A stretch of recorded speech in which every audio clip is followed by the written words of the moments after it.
Assalamualaikum. Waalaikumsalam warahmatullahi wabarakatuh.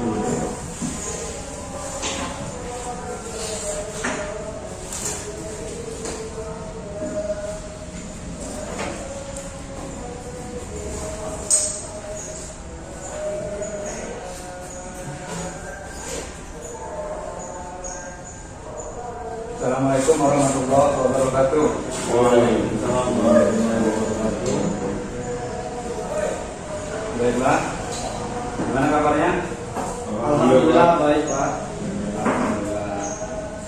Hari ini siapa saja yang nggak masuk? Semoga Masuk semua ya? semua. Alhamdulillah. Minggu lalu kita bahas tentang apa ya? Ada yang ingat nggak? Aduh lupa Pak. Lupa.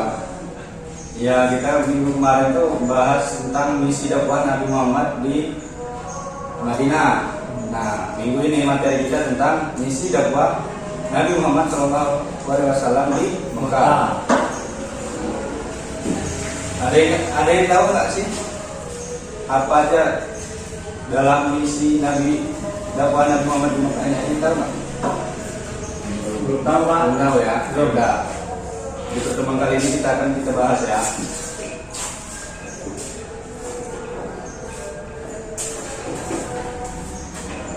Misi dakwah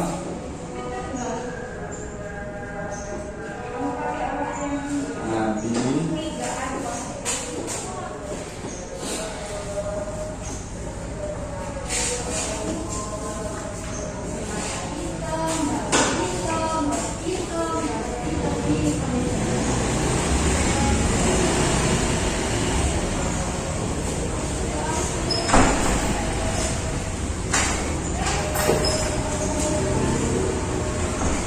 materi kita tentang ini anaknya misi dakwah Nabi Muhammad SAW di Mekah. Jadi misi beliau ini diawali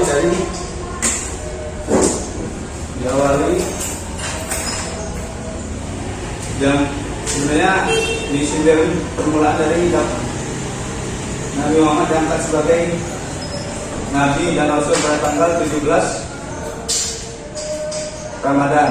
Jadi 13 tahun sebelum Hijriah, ketika usia beliau genap, beliau diangkat ketika sedang bertahanus di Gua Hira. Nah, selanjutnya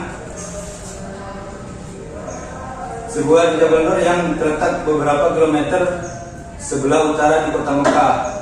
Pengangkatannya ini sebagai Nabi ditandai dengan turunnya malaikat Jibril untuk menyampaikan wahyu. Wahyunya ialah tentang bacalah dengan menyebut nama Tuhanmu yang menciptakan, dan Dia telah menciptakan manusia dari segumpal darah. Kemudian bacalah, dan Tuhanmu lah yang Maha Pemurah, yang mengajar manusia dengan perantara kalam, dan Dia mengajar kepada manusia apa yang tidak diketahuinya. Kemudian sejak itulah mulailah Nabi Muhammad SAW berdakwah kepada keluarganya dan sahabat-sahabat dekatnya. Ada yang tahu gak sih sahabat Nabi yang paling dekat dengan dia itu siapa aja? Abu Bakar Pak. Abu Bakar ya, betul. Umar bin Khattab, Utsman bin Affan. Ya, betul. Itulah sahabat-sahabat yang paling istilahnya yang paling dekat lah dengan beliau. Kemudian pada periode awal kerabat Nabi yang menerima dakwahnya antara lain adalah istrinya, yaitu Siti Khadijah. Betul. Sebagai wanita pertama yang masuk Islam. Lalu sepupunya, kalian tahu sepupunya Nabi Muhammad? Ali. Wah, betul, Ali bin Abi Thalib. Sebagai orang yang pertama masuk Islam dari anak budaknya. Kemudian Zaid bin Harits sebagai orang pertama masuk Islam dari golongan hamba sahaya, dan masih banyak lainnya. Kemudian daripada itu prioritas dakwah Nabi Muhammad SAW di Mekah. Yang pertama itu prioritasnya itu adalah mengajarkan ketauhidan, yang artinya adalah pada masyarakat pada masyarakat Arab jahiliyah terdapat suatu kepercayaan berbagai Tuhan. Karena waktu zaman dulu itu masih banyak kepercayaan. Istilahnya belum pada percaya Tuhan lah dulu, masih percaya batu, matahari, kemudian dan lain sebagainya. Kemudian sementara itu Islam datang dengan membawa ajaran tauhid, penyembahan hanya kepada Allah yang Maha Esa, tak beranak dan tak diperanakan. Begitu juga yang berkaitan dengan kebudayaan. Kemudian selanjutnya kondisi masyarakat Mekah yang menyembah berhala. Nabi Muhammad SAW dapat tugas mengajak masyarakat Mekah untuk menyembah Allah Subhanahu Wa Taala, Tuhan yang Maha Esa. Ajakan Nabi Muhammad bertentangan dengan kondisi masyarakat Mekah yang menyembah berhala, karena pada saat itu tuh masyarakat Mekah itu masih kental sekali, masih hobi lah kalau bahasa sekarang ini menyembah berhala. Jadi Nabi Muhammad ini agak kesulitan awalnya. Kemudian menegaskan hari kiamat sebagai hari pembalasan. Masyarakat Arab pra-Islam tidak percaya kepada hari kebangkitan, hari pembalasan, sampai ada di antara mereka bertanya-tanya, mana mungkin terjadi hari pembalasan itu. Dan kemudian Nabi Muhammad juga memprioritaskan dakwahnya pada ajakan untuk mempercayai adanya hari pembalasan tersebut ya. Mereka kita lanjutkan, merubah perilaku masyarakat jahiliyah. Jadi dalam tatanan kehidupan sosial masyarakat Arab pra-Islam terdapat pada suatu tradisi yang melanggar etika akhlak dan hak asasi manusia, seperti perjudian, minuman keras, perampokan, perzinahan, dan perbuatan yang melanggar hukum. Nah, jadi kayak zaman sekarang yang kita kesimpulan, kalau seperti perjudian, minuman keras, dan perampokan itu sebenarnya sudah ada dari zaman dahulu, dari zaman Rasulullah SAW. Jadi tidak heran sampai sekarang masih ada, karena zaman dulu pun sudah ada. Dan kemudian kondisi masyarakat Mekah yang terkenal dengan masa jahiliyah, bukan mereka bodoh dalam intelektual, tapi mereka bodoh dalam perilaku yang cenderung merusak tatanan sosial. Nah, sebenarnya masyarakat Mekah ini orangnya smart atau pintar-pintar, ya, jenius. Cuman perilaku orang aja yang agak cenderung ya tidak sesuai lah dengan ilmu mereka gitu. Nah, jadi ya begitulah pokoknya. Kemudian beberapa faktor yang menyebabkan mereka menolak keras ajaran Muhammad ini ada. Nabi Muhammad SAW adalah ketakutan kehilangan kekuasaan, karena zaman Nabi dulu pas di Mekah itu banyak yang masih haus kekuasaan, mungkin sampai sekarang. Nah, jadi itulah alasan kenapa masyarakat Mekah itu melarang keras penyebaran agama Islam, karena kekuasaan itu tadi. Terus kemudian hilangnya status sosial mereka, karena masyarakat Quraisy ini saat itu hidup dalam kelompok-kelompok status sosial yang atau kasta. Ada kaum majikan dan ada kaum budak. Jadi ini seperti di negara India masih ada kasta, kayak kasta Brahmana gitu, semacam itulah. Nah, jadi dari dulu itu memang sudah ada dari zaman Nabi. Kemudian hilangnya perdagangan patung. Orang kafir Quraisy adalah masyarakat penyembah berhala. Membuat berhala merupakan mata pencarian masyarakat ketika itu. Nah, salah satunya ini juga, karena membuat berhala itu termasuk pencarian pokok orang lah, untuk mencari nafkah lah bahasanya sekarang ini. Makanya pada nggak setuju kan kalau Islam masuk itu otomatis berhala itu pada dihancurkan semua. Itu juga faktornya. Kemudian tantangan dan rintangan Nabi ini berdakwah di Mekah, yaitu ketika Rasulullah mulai melancarkan kegiatan dakwahnya secara terang-terangan di tengah-tengah tempat kafir Quraisy berkumpul dan mengajak mereka untuk masuk Islam. Nah, sekarang ini Nabi Muhammad itu sudah berani terang-terangan dakwahnya untuk mengajak kaum kafir Quraisy untuk masuk Islam.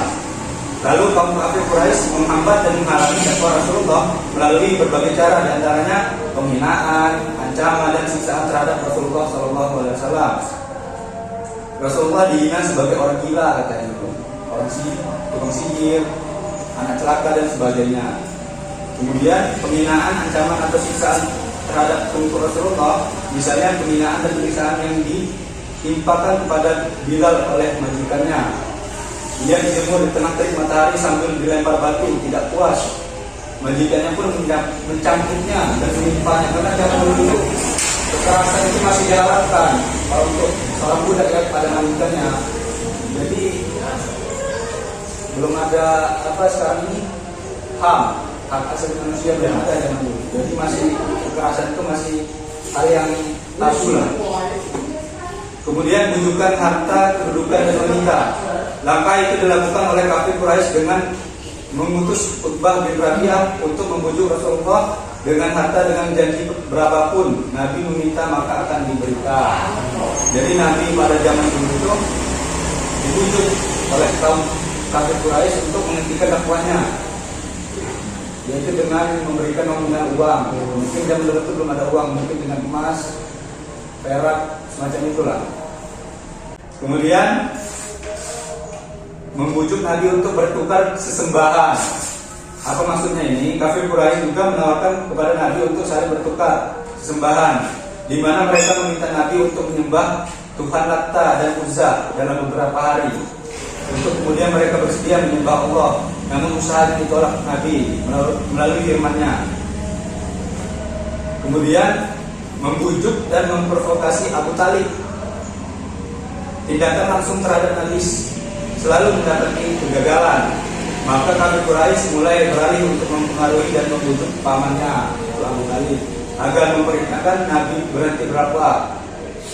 Mereka memprovokasi dengan memberikan ganti Rasulullah dengan seorang pemuda yang gagah dan ganteng, dengan syarat Abu Talib tidak menghalangi mereka membunuh Nabi. Namun usaha mereka ditolak mentah-mentah oleh pamannya tersebut. Provokasi lainnya adalah membujuk Abu Talib dengan pernyataan bahwa Nabi telah membawa ajaran yang bertentangan dengan ajaran para pendahulu dan nenek moyang mereka, yaitu bangsa Arab. Kemudian menghasut masyarakat Mekah. Upaya lain yang dilakukan kafir Quraisy ini untuk merintangi dakwah Nabi adalah dengan mempengaruhi masyarakat Quraisy untuk tidak mendengarkan dakwah atau baca-bacaan Al-Quran. Ya contohnya dulu itu masih adalah syair-syair, jadi bacaan Quran itu dibentuk ada iramanya dulu itu. Makanya sampai sekarang ini syair-syair masih bertahan.